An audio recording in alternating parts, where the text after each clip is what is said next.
시청자 여러분 안녕하십니까? 우리 지역의 문제를 고민하고 대안을 찾아보는医療 포커스 시간입니다. 저는 목포 원도심에 위치한 한 초등학교에 나와 있습니다. 한때는 목포에서 가장 큰 학교로 손꼽혔던 곳이지만 현재는 학생 수가 100여 명에 불과한 작은 학교로 전락했습니다. 이곳에서는 갈수록 감소하는 학생 수로 발생한 빈 교실을 활용해 교사들을 위한 24시간 연중 무휴로 운영되는 전문적 학습 공동체 센터를 조성했는데요. 학생 수가 줄어드는 원도심 작은 학교 활성화, 코로나19로 인해 늘어나는 비대면 수업 등 전라남도 교육은 새로운 국면에 접어들고 있습니다. 전남 교육의 다양한 현황과 내년도 전남 교육 비전에 대해 장소궁 전라남도 교육감과 함께 이야기 나눠보는 시간 마련했습니다. 네, 교육감님 안녕하세요. 안녕하세요. 이렇게 나와주셔서 대단히 고맙습니다. 올 한해 교육계는 아마 코로나 때문에 다른 이야기는 할 게 없을 것 같아요. 전라남도도 굉장히 진땀을 뺐는데 우리 교육감님도 이제 취임하신 지 2년 반이 넘어가고 있습니다. 교육행정의 수장 맡아보니까 어떠시던가요? 예, 눈 깜짝할 사이에 2년 반이 지났습니다. 제가 취임하면서 학생과 교실을 우리 교육의 중심에 놓고 전남교육 혁신하겠다. 그래서 미래로 나아가겠다라고 약속드린 바 있습니다. 그래서 그동안에 제가 했던 것을 간단하게 말씀드리면 일단 그 조직 문화를 혁신해야 되겠다. 구성원들의 참여와 협력을 끌어내고 열정을 불러일으키기 위해서는 조직 문화가 민주적으로 돼야 되겠다는 측면에서 그를 위해서 노력을 했고, 둘째는 교사들이 교육에만 전념할 수 있는 환경을 만들어내는 것이 대단히 중요하다고 생각했습니다. 그래서 행정 업무를 경감한다든지 그리고 학교 지원센터를 만들어서 교사들의 업무를 이관한다든지 했고요. 또한 수업의 혁신을 위해서 교사들의 자율적인 학습 공동체라고 할 수 있는 전문적 학습 공동체를 열심히 지원을 했습니다. 두 번째는 교육 복지가 대단히 중요하다고 생각해서 고등학교까지의 무상교육, 무상급식, 그리고 중학생과 고등학생 교복 지원, 기타 다양한 교육복지 정책을 펼쳤고요. 학습복지 측면에서는 우리 초등학교 학생들의 기초학력 문제가 대단히 중요하다고 생각해서 거기에 진력을 했습니다. 그리고 이제 교육은 교육청, 학교만의 힘으로는 이룰 수 없다 해서 지역민의 참여, 학부모들의 참여가 대단히 중요하다고 판단했습니다. 그래서 학부모회를 법제한다든지 지역민들의 참여를 끌어내기 위한 교육참여위원회 등등을 통해서 함께 전남교육을 고민하고 함께 가고 있습니다. 그리고 이를 뒷받침하기 위한 인사제도 혁신은 그리고 행정 조직 개편 추진을 했습니다. 그래서 2018년 하반기 2019년 정말 열심히 이제 준비하고 일부 시행을 했습니다. 이제 2020년에는 정말 본격적으로 정말 우리 전남교육 혁신의 바람을 불러일으키려고 했는데 느닷없이 코로나19가 와서 정말 아쉽게 생각합니다. 그런데 코로나19가 또 이 위기가 기회가 될 수 있잖아요. 그래서 이제 전반적인 패러다임의 전환이 이루어지고 있고, 그래서 2021년에는 이 코로나19 경험 그리고 지금까지 준비했던 거 이제 제대로 좀 펼쳐보려고 지금 만반의 준비를 다 하고 있습니다.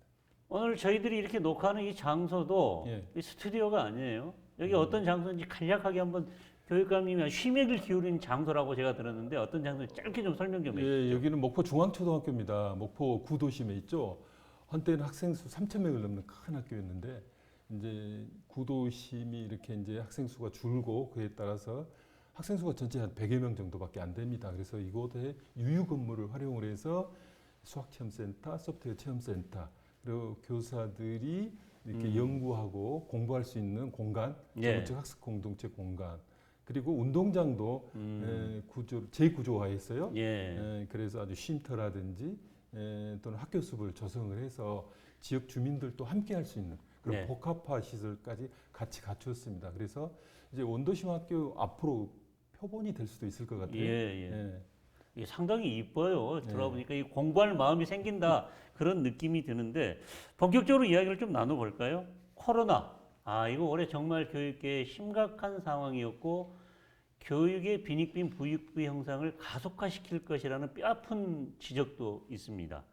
지금 온라인 수업은 전라남도 교육청이 다른 지역보다 선도적으로 해나가고 있다라는 평가도 받고 있는데 어떻게 평가를 하시고 있고 좀 개선해야 될 방향은 또 무엇이 있는지 말씀 좀 부탁드립니다. 이제 국가적인 차원에서 쌍방향 수업이 가능한 플랫폼을 구축을 해야 됩니다. 네. 우리 쌤들이 개인적으로 뭐 줌이라든지 구글 미트라든지 이런 그 플랫폼을 네. 외국의 그런 교육 플랫폼을 사용하고 네. 있거든요. 그래서 국가적 차원에서 구축을 해야 된다고 생각을 하고요. 또 정말 그 질 높은 쌍방향 온라인 수업을 위해서는 교사들의 수업 혁신이 중요합니다. 그래서 네. 온라인, 오프라인을 병행할 수 있는 그런 연수가 중요합니다. 그런데 온라인 수업이 장기화됨에 따라서 학습의 격차와 그리고 이 소인실의 문제가 네. 중요한 문제로 대두되고 있습니다. 그래서 이제 쌍방향 수업 말씀을 하시는데 이게 다는 아닙니다. 사실 45분 수업을 놓고 쌍방향 수업을 45분 내내 할 수는 없는 거거든요. 그렇죠. 되게 처음에 입장하고 출석 확인하고 이게 학습 주제 설명하고 하면 15분 정도 걸립니다. 네. 그 정도 하고 나머지는 이렇게 이제 관련 콘텐츠를 애들에게 알려서 그 수행하도록 하면 되는 거거든요. 하루에 6시간을 계속해서 쌍방향으로 할 수는 없는 문제입니다. 그래서 이 모두가 다 학부모님들이나 학생들이 공통적으로 이야기하는 것은 집중이 잘 안 된다라든지 쌍방향으로 이 피드백이 안 된다라고 그렇죠. 하는 이야기들을 네. 하거든요. 그러면서 이제 학원에 가야겠다. 학원에 안 가는, 학원에 안 보내는 학부 형님들도 이래서는 안 되겠다. 네. 이 학습의 격차와 결손의 문제가 예. 심각해질 것 같다 해서 사교육에 대한 필요성이 점점 높아져 가고 있어요. 이거 심각한 문제거든요. 그래서 지금 정교조에서는 교실에 한 학급당 교실 인원을 20명 이하로 줄여야 된다라고 그렇습니다. 주장을 하고 있잖아요. 그 부분에서는 어떻게 생각하세요? 그렇습니다. 실제 이 교실에 가서 이 사회적 거리두기 2m 해서 책상을 배치했더니 20명까지가 들어갈 수가 있습니다. 예. 그래서 교실에 20명 정도 수업을 하게 되면 충분히 이제 거리두기가 가능하고 감염 위협으로부터 어느 정도 예방할 수 있거든요. 그래서 학급당 학생 수를 줄이는 것이 대단히 중요합니다. 어쨌든 그 격차 문제라든지 결손 문제가 심각하지만 사실 전남은 예. 아시다시피 청정 지역이고 또 작은 학교가 많잖아요. 예. 그래서 3, 4월 이후에 학생 수 60명 이하의 농산어촌 학교는 네. 매일 등교를 했습니다. 그렇습니다. 그래서 예. 상대적으로 그런 측면에서 좀 자유로운 상황이고요. 어쨌든 코로나19가 로 인한 온라인 수업이 장기화됨에 따라서 교사들의 역할에 대한 새로운 요구들이 있습니다. 그래서 이제 안내자, 카운슬러 그리고 심리 상담 전문가로서 교사 이런 요구가 높아지고 있거든요. 네네. 아이들이 코로나19로 인해서 코로나 블루라고도 하는데 이렇게 불안하고 이게 정말 외롭고 심리 정서적으로 일단 어려움이 많습니다. 그래서 이제 교사들이 그걸 지도하고 도와줄 수 있는 역량까지를 키워야 되는 그런 과제가 지금 제기되고 있습니다. 네, 뭐 이제 코로나 관련해서 온라인 수업 과제도 많고 또 학생 수를 줄이는 온라인 수업만이 능사가 아니기 때문에 이렇게 대면 수업을 할 때 학교의 학생 수, 학급의 학생 수를 어떻게 줄이는가 새로운 과제로 떠올랐다는 이야기로 이해를 하겠습니다. 지금 수시가 이제 수능이 치러졌고 이제부터 정시, 논술, 수시, 면접 이런 게 계속 되거든요. 근데 정시 비중이 지금 점점 올라갈 기세를 보이고 있어요, 교육감님. 근데 전라남도는 거의 아이들이 고3 학생들 대부분 90% 이상이 수시로 학교를 가는 걸로 대학을 가는 걸로 나오고 있거든요. 2021년, 20년을 보니까 정시 비중이 23%에서 4% 정도로 크게 늘지는 않았어요. 근데요, 이른바 서울의 주요 대학을 대상으로 해서 조사를 해봤더니 그게 서울대 같은 경우에는 약 37.8%였어요. 그런데 여기에다가 수시로 했는데 수능 최저 기준에 미달해가지고 그 학생 수가 이렇게 정시로 넘어오거든요. 그게 한 7% 내외입니다. 그래서 이 정시 약 37% 그리고 수시에서 2월 된 약 7% 합치면 한 44, 5%가 실질적으로 정시로 이른바 서울의 유명 대학을 가게 되는 셈입니다. 네. 그래서 이게 90%가 넘는 학생들이 이 수시로 대학에 가고 이제 소수 잘하는 아이들이 이제 정시로 이른바 유명 대학에 가는 전남의 상황에서는 대단히 좀 타격이라고 할 수 있습니다. 타겟책은 없나요, 이건? 그래서 일단 서울대가 이제 2023년 그 입시 요강을 미리 발표를 했는데 거기 보니까 이 정시 수능에다가 교과 평가제를 이제 혼합하겠다고 했잖아요. 이 네. 교과 평가제가 뭐냐면 한마디로 이 학생부 교과 성적을 예. 25%를 반영하겠다고 하는 거예요. 네. 저희들로서는 비교적 긍정적인 생각을 갖고 있거든요. 예. 그래서 서울대가 앞장서고 그래서 뭐그 정시 수능 점수에다가 이 내신 성적이 한 30% 이렇게 반영되는 그렇게 되면 그 고등학교 교육 과정이 좀 정상화 측면에서 좀 도움이 되지 않을까 싶습니다. 어쨌든 이러한 현실 속에서 전라남도는 당연히 거기에 대비를 해야죠. 어쩔 수 없지만 그래서 이렇게 고등학교 교실에다가 온라인 학습실을 만든다든지 예. 또는 그 방과 후에 관련 교과 수업을 강화한다든지 또는 이웃 학교하고 공동 교육 과정을 이렇게 한다든지 하고 있고요. 또 정보라든지 또는 상담, 컨설팅이 중요하거든요. 그래서 전라남도에서는 이번에 그 입시사정관, 서울에 있는 유명 입시사정관, 대학 입시사정관들을 모셨습니다. 그래서 대입 지원관 이름으로 2명을 모셨고 앞으로 좀 확대를 하려고 합니다. 그래서 우리 아이들을 컨설팅하고 상담하고 정보를 제공할 예정입니다.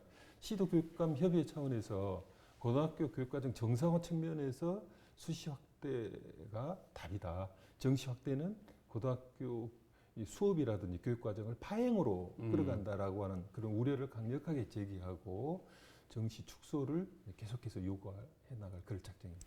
네, 알겠습니다. 지금 우리 전라남도 교육청에서도 학생들 기초 학력 부분에서 굉장히 신경을 많이 쓰고 있는 걸로 알고 있거든요. 이제 그 수학이나 특히 그다음에 그 한글을 잘 몰라가서 고생을 하는 아이들이 상당히 많아요. 이런 부분에 대해서도 교육청이 일정 정도 역할을 하겠다라고 집중적으로 지원을 하고 있는 걸로 알고 있는데 어떤 지원들을 어떻게 하고 있습니까 지금? 예, 모든 아이들은 소중하고 특별합니다. 적어도 학교에서는 아이들의 기초학력은 책임을 져야 된다는 생각을 갖고 있습니다. 기초학력 관련해서는 초등학교 1, 2학년이 중요하죠. 1, 2학년 때 문해력, 수해력을 잡지 않으면 이 결손이 계속 누적됩니다. 그래서 결국은 학업을 중고등학교 가서 포기하게 되고 그런 아이들은 학교에 부적응으로 나타나게 됩니다. 그래서 저희 교육청에서는 일단 신학계 초등학교 1학년, 2학년 선생님들에게 대해서는 문해력, 수해력 관련 연수를 합니다. 일단 담임 선생님이 중요하잖아요. 그리고 전국에서 최초로 기초학력 전담 교사 40명을 이렇게 선발을 해서 그분들을 교육청에 배치를 해서 그 학생들을 중점적으로 개별 지도를 하게 됩니다. 또 선생님들이 지도하기 위해서는 학생 수가 학급당 학생 수가 많으면 안 되잖아요. 그래서 저희들이 파격적으로 초등학교 1학년, 2학년 학급당 정원을 30명에서 25명으로 5명 줄였습니다. 그 외에 이제 방학 중이라든지 등등을 통해서 수혜력 프로그램을 진행을 하고 있고 광주교대 그리고 전대, 사범대, 순천대, 목대하고 같이 협약을 맺어가지고 대학생들을 멘토, 멘티 관계를 통해서 기초학력 부진한 아이들을 온라인 그리고 오프라인을 통해서 지도할 수 있도록 그렇게 하고 있습니다. 그럼 작은 학교 살리기 한번 이야기를 해볼까요? 지금 오늘 저희가 진행하는 것도 목포 원도시면은 중앙초등학교잖아요. 원래 큰 학교인데 지금 작은 학교로 전락을 했고 학교 규모는 상당히 큽니다. 지금 도시 지역 이런 원도심 학교들, 전통적인 명문 학교들이 너무 과소화돼가지고 문제다라는 게 한두 해 전에 제기된 문제가 아닌데 여전히 해결될 기미가 안 보이고 있거든요. 방법 없을까요, 이거? 아시다시피 전남의 인구가 그러니까 저출산이라든지 인구 유출로 해서 계속 줄고 있어요. 그 1년에 한 11,2천 명 정도가 도외로 유출을 하는데 그 중에서 80% 정도가 20대, 30대입니다. 네. 그 20대, 30대가 전남에서 가정을 갖고 아기를 낳아서 학교 보낼 그 나이지 않습니까? 예. 그래서 이렇게 전남 학생들이 계속 줄고 있거든요. 그래서 작은 학교도 많아요. 전남에 분교까지 포함하면 880개 학교 정도가 되는데요. 예, 예. 그 중에서 학생 수 30명 이하의 학교가 음. 185개나 됩니다. 약 21%나 돼요. 네. 갈수록 학교 규모가 과소화됩니다. 과소화에 따른 여러 가지 문제점이 있죠. 도시도 마찬가지로 원도심에 있는 학생 수가 이제 급감하고 있습니다. 네. 그런데 오히려 최근에는요 원도심 학교의 가치를 재발견하고 있어요. 어쨌든 충분히 코로나19 상황에서 충분히 그 거리두기가 가능하죠. 그리고 우리 교육청에서는 원도심 학교에 대한 적극적인 환경 개선 사업을 네. 지금 하고 있거든요. 중앙 초등학교 보듯이 예. 이렇게 주민들과 함께 할 수 있는 복합화라든지 그리고 이 공간 혁신이라든지 등등을 통해서 오히려 저기 저 남학이라든지 또 오감 같은 데 보면은 학생 수 우리 저 오령 초등학교 같은 경우에 1,600명이나 되거든요. 그렇죠. 원도심에 정말 적정한 규모의 학교 그리고 이 원도심 학교 프로그램을 또 지원하기 위한 또 지원금이라든지 이런 것도 주고 있기 때문에 한때는 좀 쇠퇴하고 쇠락한 듯 보였던 이렇게 원도심 학교도 이제 다시 살아나고 있다라는 네. 말씀을 드리겠습니다. 지금 더군다나 예. 이게 이 제한적 공동학구제라고 들어보셨죠? 예, 예. 그래서 도심의 25학급 이상인 학교는 이제 12학급 미만의 소규모 학교로 이렇게 전학을 갈 수가 있습니다. 입학도 할 수 있고. 그렇습니다. 그런 거죠. 네. 그래서 이제 도심의 학교도 이제 적정하게 되고 작은 학교도 이렇게 다양한 프로그램이라든지 공간 혁신 등으로 인해서 좋은 환경 속에서 이렇게 우리 아이들을 지도할 수 있는 지금 그런 상황입니다. 제한적 공동학부제는 목포 같은 경우 내년에 시행되는 거죠? 올해 그렇습니다. 이제 3월 1일자로. 내년 3월 1일. 예. 그럼 지금부터 준비를 하고 예. 학부모님들한테 적극적으로 홍보를 좀 많이 해야겠네요. 그렇습니다. 예. 지금 뭐 목포만 하는 겁니까? 아니면 순천 뭐 전체합니다. 예? 전체. 전체가 예, 다 되는 그렇습니다. 거군요. 네, 알겠습니다. 지금 농산어촌 유학 프로그램 지금 최근에 그 언제입니까? 이번 그 지난 월요일에 이걸 서울에 가서 조희연 서울시 교육감하고 MOU를 맺었던 걸로 알고 있거든요. 이 농산어촌 유학 프로그램, 농어촌의 작은 학교를 서울에 있는 아이들이 와서 한번 체험하고 농촌의 현실도 알고 자연과 벗삼아서 심신을 한번 키워봐라 하는 차원에서 추진되는 겁니까? 어떻습니까? 그렇습니다. 농촌 학교 살리기 위한 방안의 일환으로서 실시하는 거거든요. 그러니까 서울교육청하고 같이 하기로 했는데요. 예. 이 프로그램은 한마디로 말하면 서울 아이들이 전남에 유학 오는 겁니다. 농촌 작은 학교로요. 대상은 서울 초등학교 4학년에서부터 6학년 그리고 중학교 1학년, 2학년. 네. 그런데 설문조사를 했더니 이제 초등학교 5학년 그리고 자유학기제가 실시된 중학교 1학년 같은 네. 경우에는 전남으로 오겠다고는 아이들이 많아요. 어느 정도나 됐던가요? 혹시 기억하십니까? 수치는? 아, 예. 서울교육청에서 예. 이렇게 학부모들을 상대로 해서 설문조사를 했어요. 근데 16,000명이 그 설문에 응했는데 거기에서 설문 끝에 예. 전남으로 농촌 유학하는 것에 대해서 관심이 있고 더 많은 정보를 원하시는 분들은 전화번호를 남기세요 했어요. 예. 그랬더니 1,590명이 전화번호를 남겼어요. 지금 뭐 전체가 한 150명 정도 수용할 수 있다라고 들었는데 그중에 10%만 이렇게 해도 다 채워지는 거네요. 그러면? 예, 그래서 저희들이 정말 대책 없이 많이 올 수도 있습니다. 일단은 6개월 이상이거든요. 네. 그 반드시 주소로 이전해야 됩니다. 네. 여러 가지 형태가 있는데 저희들이 적극적으로 추진하고 있는 것은 농가에 기숙하면서 학교 다니는 겁니다. 이제 그렇게 되면 우리 전남 아이들이 서울의 친구들 맞아서 같이 공부하면 새로운 자극도 받고 네. 학교도 활력이 넘칠 거라고 생각하고요. 예. 또 농촌의 서울 아이들이 이렇게 기숙하면서 마을에서 살게 되면 마을도 활성화되고 뭐 소득도 좀 올라가겠네. 그렇습니다. 네. 저희들이 한 80만 원 정도 하숙비 정도 생각하고 있는데 서울 그리고 전남 그리고 학부모 부담 3분의 1 정도씩 이렇게 하려고 생각을 하고 있어요.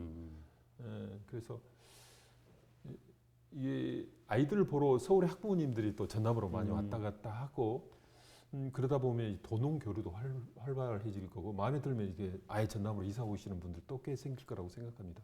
네. 그리고 또 지금 또 관심 가는 게 미래형 통합학교를 주창을 하고 계셔요. 전남에서 지금 초등학교하고 중학교를 통합해서 이렇게 작은 학교들을 운영한다는 건데 이거 상당히 궁금하거든요. 지금 뭐 초등학교 교사가 중학생들을 가르치는 없을 거고 중학교 선생님이 초등학교를 가르치는 자격증이 없을 거 아니에요. 어떻습니까? 이거 가능한 겁니까? 아까 말씀드렸다시피 전남에 30명 이하 학교가 185개나 됩니다. 근데 학교 규모가 과소화되게 되면 아이의 성장 발달에 좋지 않습니다. 왜냐하면 너무 작은 학교에는 공간 혁신이라든지 스마트 교실이라든지 다양한 프로그램이라든지 하는 면에 있어서 일단 대상에서 제외가 됩니다. 그리고 전공 교사를 또 제대로 배치하기도 어렵고요. 더더구나 중요한 것은 코로나19 상황에서도 드러났듯이 학교라고 하는 것이 공부만 하는 것이 아니라 친구들과 관계를 맺고 그렇죠. 협력하고 배려하는 사회적 역량을 기르는 곳이에요. 그렇습니다. 근데 학급당 이렇게 뭐 5명, 6명인 그런 과소한 농어촌 학교로서는 우리 아이 성장에 대단히 문제가 있다고 생각합니다. 이대로 가만 놔두면 이제 그렇죠. 통폐합으로 갈 수밖에 없어요. 그래서 저희들은 학교가 없어지는 거죠. 그렇습니다. 없어집니다. 그래서 면단에 있는 초등학교, 중학교를 통합적으로 운영하는 겁니다. 하나의 캠퍼스에서 초등과 중등 과정을 개설을 해가지고 학교를 운영하는 거죠. 그렇게 되면 다양한 전공을 가진 선생님들이 배치가 되죠. 그리고 교과 선생님들뿐만 아니라 상담이라든지 정보 컴퓨터라든지 보건이라든지 사설하든지 이런 선생님들도 배치가 돼요. 그래서 아이들의 교육력을 높일 수가 있는 거죠. 그리고 그 학교 내에서는 이 예체능 즉 체육, 음악, 미술, 영어 정도는 교차로 이렇게 지도할 수 있도록 하는 거거든요. 중학교 선생님이 초등학교, 초등학교 선생님이 중학교. 네, 그렇습니다.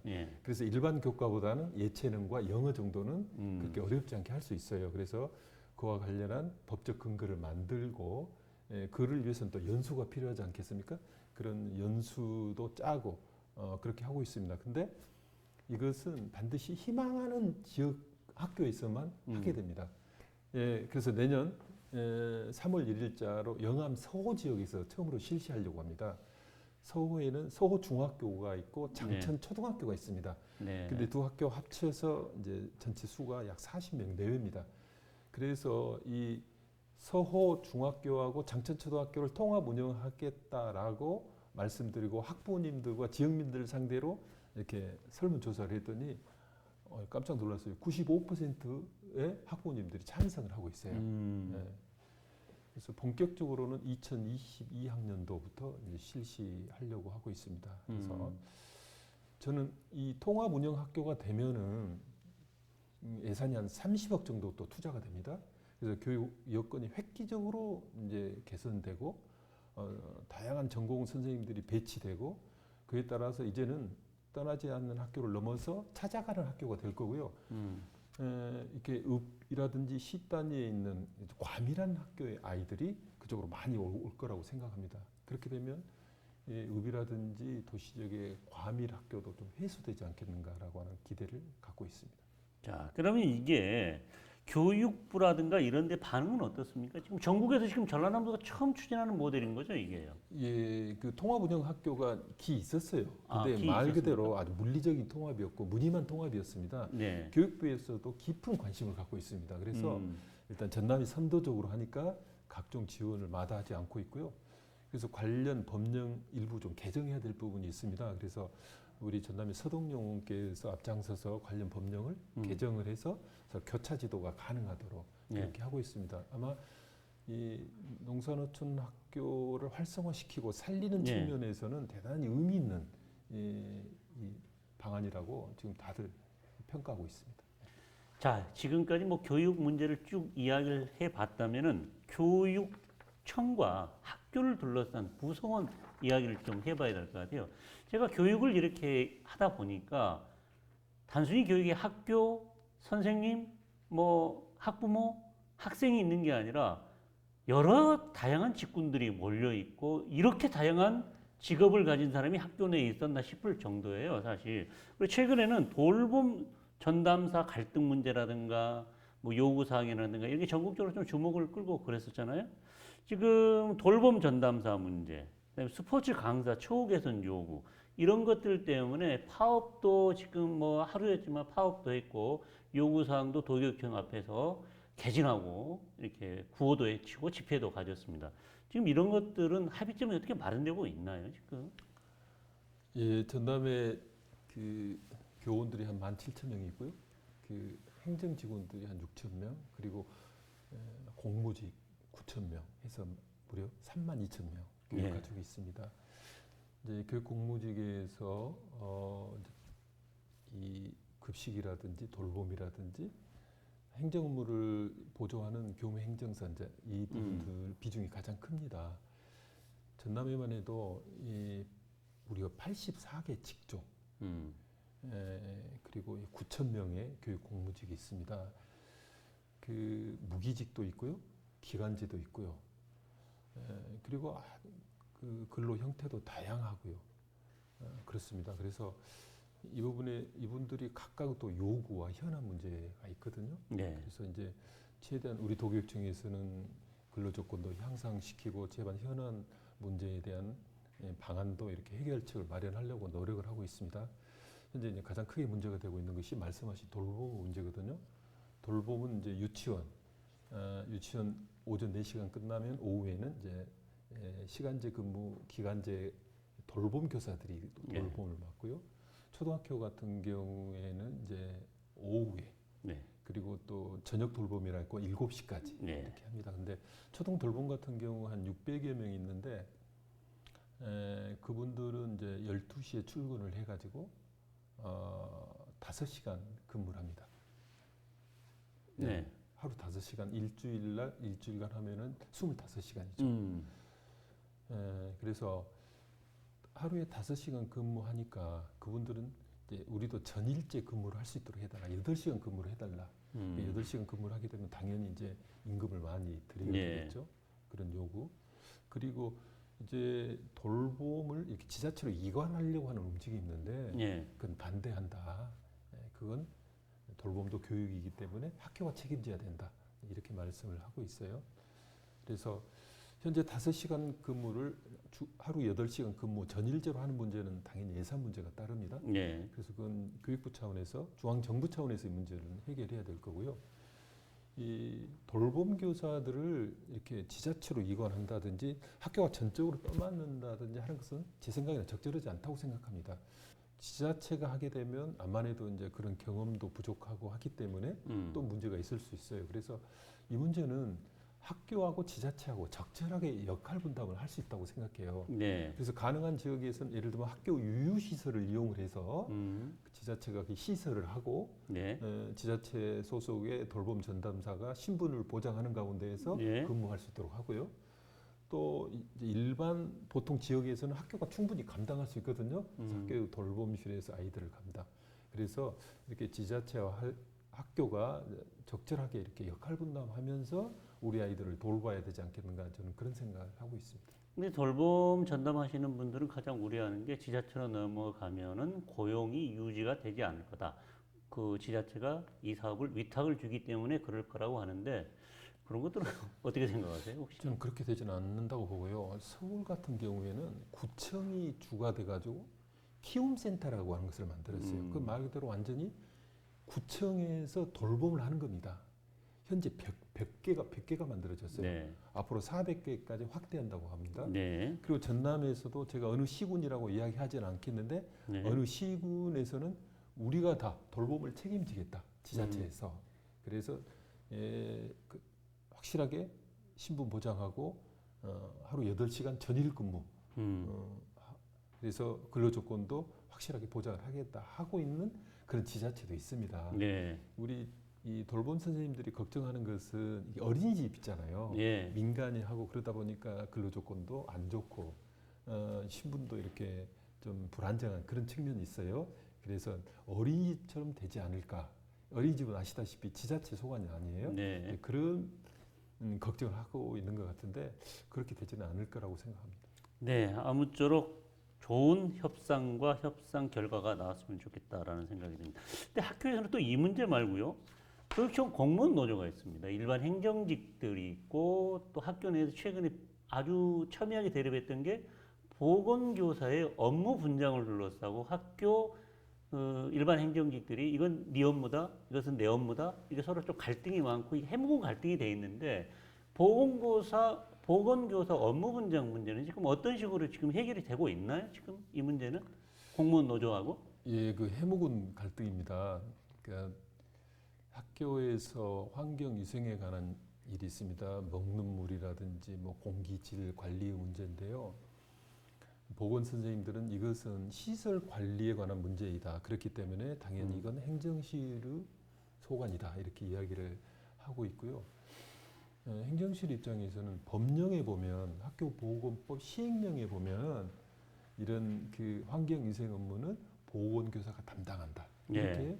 법령에 나와 있기 때문에 예. 당연히 보건교사가 해야 된다. 예. 그래서 팽팽하게 이렇게 맞서 있습니다. 근데 이제 이 문제는 이렇게 학교가 이제 민주적으로 서로 역할을 분담하고 학교장 리더십으로 갈등 없이 대부분 학교는 이렇게 해결하고 있지만 예. 그렇지 않는 학교가 있습니다. 네. 그것 때문에 갈등이 일어나고 있고요. 그래서 저희들은 이 문제를 해결하기 위해서 TF도 만들었고요. 1차적으로는 22개 지원청에 환경위생 업무를 전담하는 전담 인력을 3월 1일부터 배치할 예정입니다. 그래서, 그래서 이 각 이 도시에는 두 명, 그리고 예. 이제 군 단위에는 한 명에서 전체 25명을 환경위생 업무만을 전담하는 전담 인력을 배치해서 실시해보고 평가를 한 후에 확대라든지 이 여부를 결정하려고 생각합니다. 네, 지금 뭐 시간이 뭐 얼마 남지는 않았는데요. 쭉 좀 더 이야기를 해보죠. 지금 이 공무원 노조에서 최근에도 교육청 앞에서 집회를 갖고 교육청의 정책이 교육감님의 정책이 너무 교사나 전문직 위주다, 선생님들 위주다, 행정직들은 아주 도외시하고 있다 이렇게 지적을 하고 있거든요. 어떻게 생각하세요? 전혀 그렇지 않다고 생각하고요. 제가 와서 보니까 정말 우리 이제 더 본청 같은 경우 보면은 정말 일의 책임성이라든지 또 자발성 측면에서 어떤 부분은 오히려 전문직보다는 일반직이 훨씬 더 나은 측면도 있어요. 그래서 정말 이 사실상 교사들은 전문직들 학교에서 애들을 가르치지만 그것이 가능하게 뒷받침하는 것은 다 우리 일반 행정직 일이거든요. 그래서 행정직 없으면 학교가 돌아갈 수가 없어요. 그래서 제가 이제 뭐 교원 출신이라서 이제 그런 생각을 할 수도 있습니다만은 저는 그런 생각이었고요. 오히려 지금까지 교원들이 많은 기득권을 갖고 있는데 기득권에 연연하지 않고 과감하게 일반직이 맡을 부분은 또 일반직에게 맡기고 또 일반직이 지금까지 해왔던 일도 필요하면 일정 부분 또 교원이 맡아야 된다. 저는 이런 생각을 하고 있습니다. 물론 이제 결혼 대체 문제를 말씀을 하세요. 330여 명 되죠? 예, 그 정도 된다고 해요. 그래서 저도 그 내용을 잘 알고 있습니다.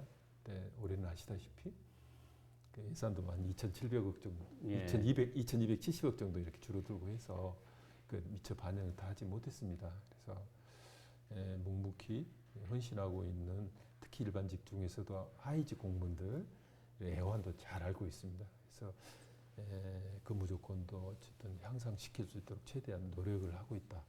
그래서 이 교육감 믿어달라 이런 말씀 드리고 싶네요. 충분한 답이 됐는지 모르겠습니다. 우리 공무원 노조 측에. 자, 그리고 마지막으로 이거 한번 논의를 하고 오늘 그 일요 포커스 대담을 마쳐야 될 것 같은데 교육청 인력과 예산 감축 문제를 거듭해서 최근 2번이나 이야기를 하셨습니다. 5% 감축을 이야기하셨어요. 왜 5%입니까? 그리고 왜 이런 문제를 자꾸 제기하시는 거예요? 이제 갈수록 그 교육청 인원이 많아지고 조직도 커지고 또 예산도 많아지고 있어요. 물론 불가피한 측면이 있습니다.